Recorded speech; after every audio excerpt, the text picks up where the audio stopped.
अस्सलाम वालेकुम स्टूडेंट्स, मैं हूं आपका टीचर मोहम्मद सलमान अफजल। आज के लेक्चर में हम करेंगे यूनिट नंबर 1 इलेक्ट्रोस्टैटिक्स का अनदर टॉपिक। लास्ट लेक्चर में हमने गाउसीज लॉ की पहली एप्लीकेशन पढ़ी थी। आज हम करेंगे गाउसीज लॉ की second application, that is electric intensity due to an infinite sheet of charges. एक ऐसी शीट जो कि इनफाइनाइट है और उसके ऊपर चार्जेस डिस्ट्रीब्यूटेड हैं, हमें उसकी वजह से इलेक्ट्रिक फील्ड इंटेंसिटी मालूम करनी है। तो जो बच्चे इस चैनल पे न्यू हैं वो जल्दी से इस चैनल को कर लें सब्सक्राइब और साथ लगी बेल की घंटी को ज़रूर प्रेस करें ताकि हमारी हर आने वाली लेटेस्ट वीडियो आपको मिल सके। तो बच्चों सबसे पहले सिचुएशन को समझते हैं। हमने पढ़ा था कि गाउसीज लॉ हमें हेल्प आउट करता है मुख्तलिफ चार्ज डिस्ट्रीब्यूशंस के इलेक्ट्रिक फ्लक्स और इलेक्ट्रिक फील्ड इंटेंसिटी मालूम करने के लिए। हमारे पास सिनेरियो सिचुएशन ये है कि हमारे पास एक इनफाइनाइट शीट है, जस्ट लाइक आपके पास जैसे वाइट बोर्ड है, एक शीट है 2 डायमेंशनल। क्या है उस शीट के ऊपर? लामहदूद चार्जेस, पॉजिटिव चार्जेस क्या हैं? डिस्ट्रीब्यूटेड हैं। इलेक्ट्रिक इंटेंसिटी मालूम कीजिए due to an infinite sheet of charge, जिसके ऊपर लामहदूद चार्जेस और शीट का साइज भी क्या है? इनफाइनाइट है। वो चार्जेस डिस्ट्रीब्यूटेड हैं।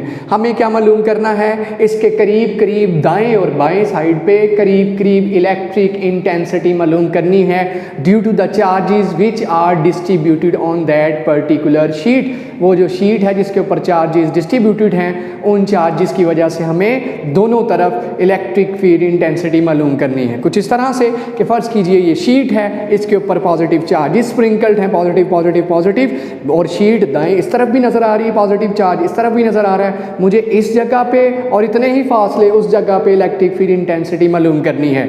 तो हम जानते हैं कि इलेक्ट्रिक फील्ड इंटेंसिटी मालूम करने के लिए हम क्या किया करते हैं? गॉसेस ने हमें बताया था, कार्ल फ्रेडरिक गॉस ने कहा था कि गॉसियन सरफेस कंसीडर करना है। गॉसियन सरफेस कैसा कंसीडर करेंगे? डायग्राम मैंने वक्त की बचत के लिए पहले ही बना ली है। ये मेरे पास शीट थी इनफाइनाइट। मैंने उसमें से एक फाइनाइट सा पोर्शन ले लिया, छोटा सा पोर्शन ले लिया, ताकि मैं आसानी से इसकी वजह से इलेक्ट्रिक फील्ड इंटेंसिटी बता सकूं। वही इलेक्ट्रिक फील्ड इंटेंसिटी इनफाइनाइट के लिए होगी जो इसके लिए आएगी। तो किया क्या, मैंने पॉइंट P जो कि शीट के दाएं और बाएं जानिब इक्वी डिस्टेंस, एक जितने फासले पे पॉइंट P है, इस जगह पे मुझे इलेक्ट्रिक फील्ड इंटेंसिटी मालूम करनी है। अब इलेक्ट्रिक फील्ड इंटेंसिटी मालूम करने के लिए मैं गॉसियन सरफेस कंसीडर करूंगा। और कैसा गॉसियन सरफेस कंसीडर करूं? जो भी सरफेस कंसीडर करना है उसकी चॉइस ऐसी है कि वो क्या करना चाहिए, उस पॉइंट से गुजरना चाहिए जिस पॉइंट पे हमें इलेक्ट्रिक फील्ड इंटेंसिटी मालूम करनी है। इमेजिनरी सरफेस है गॉसियन सरफेस, यहाँ मैं वो कैसा कंसीडर करूंगा? सिलेंड्रिकल। जैसा कि ये मार्कर सिलेंड्रिकल है, आप देख सकते हैं, एक लेंथ है और 2 इसके आप जानते हैं सरफेस एरियाज हैं, बिल्कुल सर्कल की तरह। इसी तरह से मैं सिलेंड्रिकल क्या कंसीडर करूंगा? Gaussian surface. सो यहाँ सबसे पहला काम ये है कि शीट में से क्या कीजिए, शीट में से फाइनाइट पोर्शन लीजिए। इनफाइनाइट शीट को पहले क्या बनाइए? फाइनाइट शीट बनाएं, उसका एक छोटा सा पीस ले लें। जब छोटा सा पीस ले लिया तो उसके ऊपर जो चार्जेस डिस्ट्रीब्यूटेड हैं उनकी तादाद मालूम करने के लिए जो फार्मूला होता है उसे कहते हैं सरफेस चार्ज डेंसिटी। मुझे पता करना है इस एरिया के ऊपर कितने चार्जेस डिस्ट्रीब्यूटेड हैं, तो उसे कहा जाता है बच्चों सरफेस चार्ज डेंसिटी। और वो किस सिंबल से रिप्रेजेंट होती है? सिग्मा के साथ। और ये किसके बराबर है? Charge over area. इस पर्टिकुलर एरिया में कितने नंबर ऑफ चार्जेस आ रहे हैं? That is surface charge density. जितने ज़्यादा आएंगे उतनी सरफेस चार्ज डेंसिटी ज़्यादा, जितने थोड़े आएंगे उतनी सरफेस चार्ज डेंसिटी थोड़ी। तो यहाँ बहुत ज़्यादा चार्जेस हैं तो सरफेस चार्ज डेंसिटी बहुत ज़्यादा है, वो हमेशा चार्ज पर यूनिट एरिया। और वॉल्यूम चार्ज डेंसिटी होती है चार्ज बटा वॉल्यूम। हम यहाँ सरफेस ले रहे हैं क्योंकि शीट है, 2 डायमेंशनल है, तो यहाँ एरिया आएगा, ये भी क्लियर कर लें। फिर मैं क्या करूँगा? मैंने क्या कर लिया, मैंने जी फाइनाइट शीट ले ली, मैंने सरफेस चार्ज डेंसिटी बता दी कि इसके ऊपर कितने चार्जेस हैं इस छोटी सी शीट के ऊपर। फिर मैंने क्या किया? गॉसियन सरफेस कंसीडर किया। गॉसियन सरफेस कैसा कंसीडर करूँगा? पिछले टॉपिक के अंदर तो मैंने क्या किया था? सर्कुलर, उस जगह के अगर सफ़ियर था तो सफेरिकल लिया था, अगर कोई सर्कुलर शेप होगी तो सर्कुलर ले लूँगा, तो या रेक्टेंगुलर शेप होगी तो रेक्टेंगुलर ले लूँगा। यहाँ मेरे लिए सूटेबल ये है कि मैं सिलेंड्रिकल गॉसियन सरफेस कंसीडर करूँ। तो यहाँ गॉसियन सरफेस कैसा लेंगे? सिलेंड्रिकल।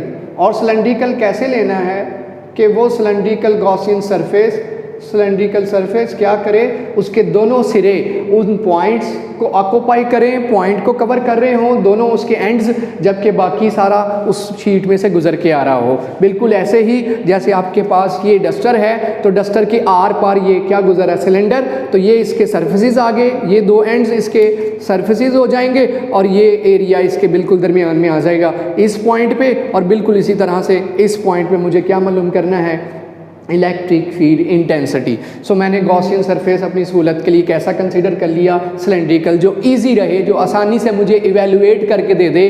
क्या इवेलुएट करके दे, electric field intensity, electric flux मालूम कर दे, इलेक्ट्रिक फ्लक्स आ जाए तो electric field intensity find out हो सकती है। तो इसके लिए सबसे सूटेबल था कि मैं सिलेंड्रिकल लेता।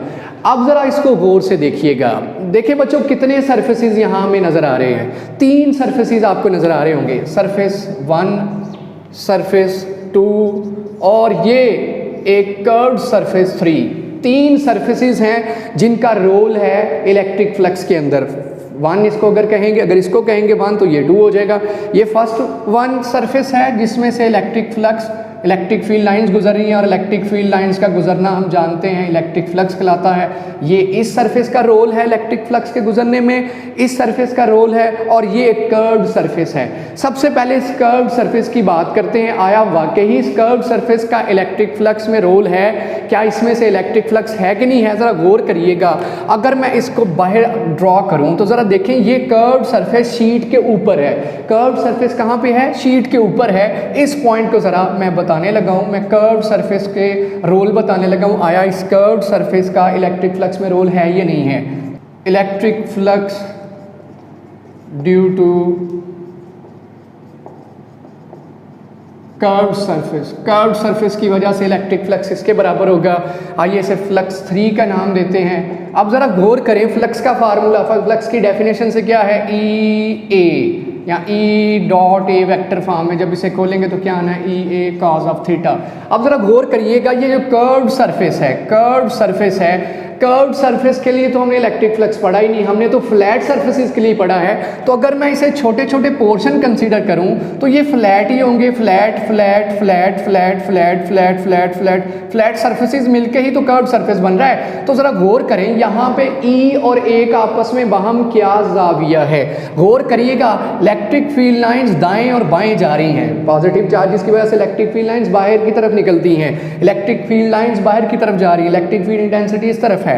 तो जरा गौर करिए, उसका और एरिया तो हमेशा क्या होता है, परपेंडिकुलर परपेंडिकुलर परपेंडिकुलर। हर जगह जब मैं चेक करूंगा इलेक्ट्रिक फील्ड लाइंस या इलेक्ट्रिक इंटेंसिटी और एरिया, इलेक्ट्रिक इंटेंसिटी और एरिया, हर जगह उसका जाविया क्या होगा, 90 डिग्री। तो जब मैं यहाँ इसके फ्लक्स का आंसर कैलकुलेट करूंगा तो जब cos 90 दर्ज करूंगा तो cos 90 बच्चों क्या दे देता है, 0, and result will be surprising के फ्लक्स क्या आ गया, 0। इसका मतलब जो flux due to that curved surface is 0। इसका मतलब इलेक्ट्रिक फ्लक्स में और फिर इलेक्ट्रिक फील्ड इंटेंसिटी में इस कर्व्ड सरफेस का कोई रोल नहीं है, क्योंकि हमारा आंसर क्या आया है, 0 आया है। इसका मतलब इलेक्ट्रिक फ्लक्स में 2 ही सरफेसेस का रोल है, और वो 2 हैं, 1 वाला सरफेस और 2 वाला surface. And surfaces of cylinder, cylinder के एंड सरफेसेस का रोल है, उसमें से इलेक्ट्रिक फील्ड लाइंस और देखिएगा एरिया के आपस में क्या ताल्लुक है, क्या बन रहा है वहाँ पे। अब देखिए electric field lines, electric field intensity और एरिया का क्या एंगल बन रहा है। आइए देखिए, अब ज़रा कर्व्ड सरफेस को देखें, ये सॉरी ये एंड्स को देखें, ज़रा एंड्स को ज़रा देखिए, एंड को देखें तो हम जानते हैं कि ये एक एरिया है, और एरिया की डायरेक्शन हमेशा, जैसे कि ये अगर यहाँ मैं सर्कल ड्रॉ करता हूँ तो उसके एरिया की डायरेक्शन ये है, वाइट बोर्ड की डायरेक्शन ये है, तो ये एरिया की डायरेक्शन है। इसी तरह से इलेक्ट्रिक फील्ड लाइंस भी इसी तरफ आ रही है, इसका मतलब ई की डायरेक्शन और ए की डायरेक्शन पैरेलल है। कॉज क्या आ जाएगा, 0, और कॉज 0 की वजह से आंसर क्या आएगा, 1। इसका मतलब इलेक्ट्रिक फ्लक्स अगर मैं इस एंड वाले सरफेस के लिए मालूम करता हूँ जिसका नाम φ1 है, तो आएगा ई डॉट ए, खोलूँगा मैग्नीट्यूड आ जाएगी ई ए कॉस ऑफ थीटा, और मुझे पता है यहाँ थीटा कितना है, 0 डिग्री। क्यों? क्योंकि एरिया और ई दोनों ही एक सिमत में है, एक डायरेक्शन में है, मैक्सिमम फ्लक्स गुजर रहा है। और ये हम इलेक्ट्रिक फ्लक्स के टॉपिक में पढ़ आए हैं। जब एरिया बिल्कुल परपेंडिकुलर पड़ा हो तो सरफेस एरिया परपेंडिकुलर है, लेकिन एरिया वेक्टर और इलेक्ट्रिक फील्ड लाइंस का जाविया 0 होगा। जब कॉज 0 पुट करूँगा, result will be E A cos 0 1, तो आंसर आ गया ई ए। ये है पहला इलेक्ट्रिक फ्लक्स जो कि इस कर्व्ड सरफेस इस पॉइंट पे से गुजर रहा है। अब इसी तरह से इस पॉइंट में से गुजरने वाला इस जो एंड है इससे गुजरने वाला इलेक्ट्रिक फ्लक्स किसके बराबर होगा? φ2 इज इक्वल टू, अगेन यहाँ पे जाविया अगर देखें आप तो 0 है, ई ए कॉज ऑफ 0। जाविया किसके दरमियान 0 है? ई और ए के दरमियान। तो पुट कर दीजिए theta is equal to 0, result will be E A cos of 0, cos 0 फिर से 1, आंसर इज क्या आ गया? ई ए।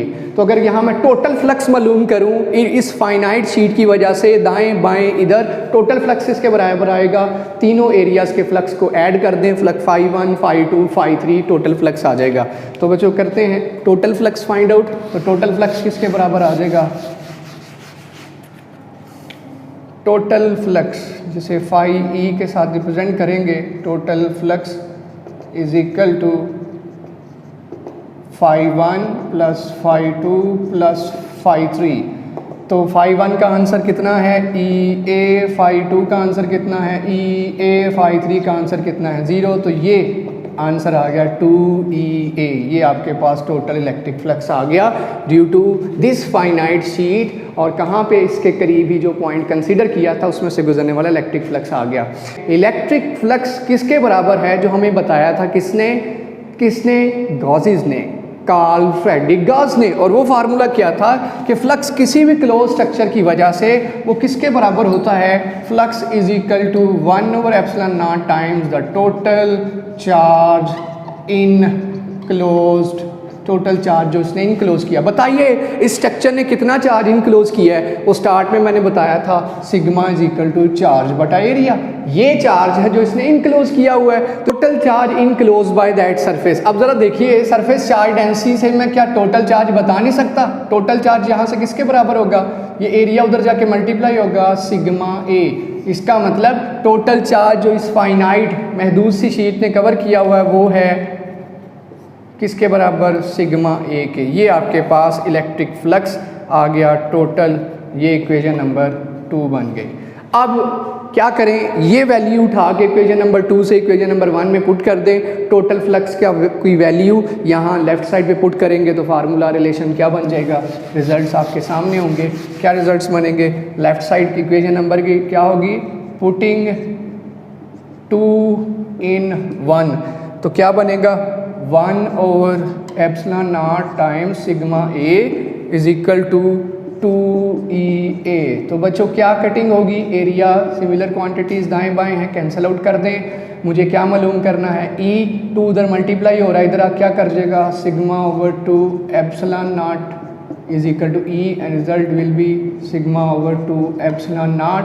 ये आपके पास मैग्नीट्यूड है। और अगर इसे वेक्टर बनाएंगे σ/2ε0 और ये साथ में यूनिट वेक्टर अगर आप पुट कर देंगे मैग्नीट्यूड और डायरेक्शन, तो ये आपके पास electric field intensity vector quantity की शक्ल में आ जाएगी। और जस्ट ऐसे लिखेंगे तो ये मैग्नीट्यूड होगी। तो ये देखिए पॉइंट P पे शीट के करीब करीब हमने इलेक्ट्रिक फील्ड इंटेंसिटी मालूम कर ली। किन की वजह से? वो चार्जेस जो शीट के ऊपर बिखरे हुए थे उनकी वजह से इतनी इलेक्ट्रिक फील्ड इंटेंसिटी है। यहाँ पे सिग्मा बताता है कि जितना ज़्यादा चार्ज होगा उतनी इलेक्ट्रिक फील्ड इंटेंसिटी करीब पॉइंट पे आपको इंटेंसिटी ज़्यादा फील होगी। जैसे बल्ब जितने ज़्यादा वाट का होगा उतनी ज़्यादा उसकी रोशनी की शिद्दत करीब करीब ज़्यादा होगी। और ε0 तो आप जानते हैं परमिटिविटी ऑफ फ्री स्पेस है। इसका मतलब इस सारी सिचुएशन में हम क्या कंसीडर कर रहे हैं? फ्री स्पेस, और इसका आपस में ताल्लुक ये है। ये है जी आज का टॉपिक जिसमें हमने इलेक्ट्रिक फील्ड इंटेंसिटी मालूम की गॉसेस लॉ को अप्लाई करते हुए, गॉसियन सरफेस कंसीडर करते हुए। क्या मालूम करने के लिए? Electric intensity due to an infinite sheet of charge, जिसके ऊपर इनफाइनाइट शीट थी और उसके ऊपर चार्जेस पॉजिटिव स्प्रिंकल थे, डिस्ट्रीब्यूटेड थे। उम्मीद करता हूँ आपको समझ आई होगी। ये सवाल एग्जाम्स के अंदर लॉन्ग क्वेश्चन आता है, बड़ा इंपॉर्टेंट है। ये जो सरफेस वाला ये कंफ्यूज करता है बच्चों को। मैंने आपको कंसेप्चुअली समझा दिया कि यहाँ पे ज़ाविया 90 कैसे है और इस वजह से इसका रोल नहीं इलेक्ट्रिक फ्लक्स में इसका इलेक्ट्रिक फ्लक्स, इसका electric flux, total electric flux, फिर उसकी वैल्यू पुट की और रिजल्ट आपके सामने। इसी के साथ मैं आपसे इजाज़त चाहूँगा। अल्लाह हाफिज़।